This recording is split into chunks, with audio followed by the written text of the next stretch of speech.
A recent study found that mild stress is enough to trigger PTSD in autistic individuals. Think about that. Mild stress triggering PTSD in autistic individuals, and not enough people are talking about it. This is a significant finding, if you ask me.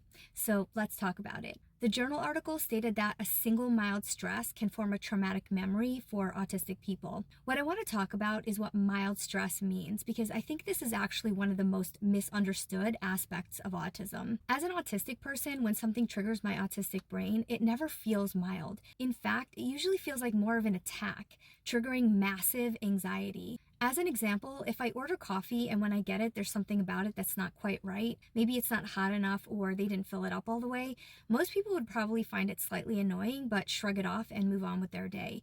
But my brain will be overcome by the little thing that's bothering me and will send me into a panic. I often hyperventilate over these small things, or what might be considered mild stressors, which derail my entire day if I'm not able to find a quick resolution. Despite the journal article referring to these stressors as mild, which I think is more about the external perception of the autistic experience rather than the internal autistic experience, I found this research incredibly validating.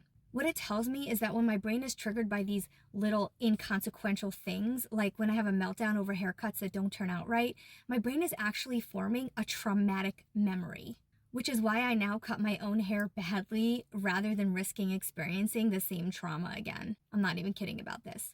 So what this research is telling me is that my internal reactions to these types of things are actually normal, or at least common autistic responses. And that's just the biggest weight lifted that I didn't even know I was carrying. Anyone else?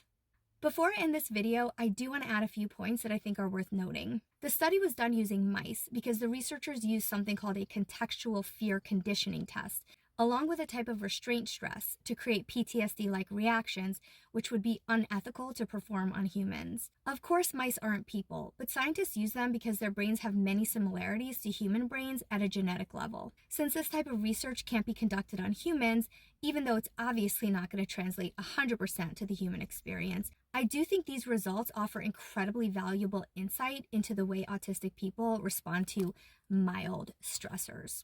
Anyway, that's what I got for this video. I hope you found it helpful. And since it's still April, happy Autism Awareness Month.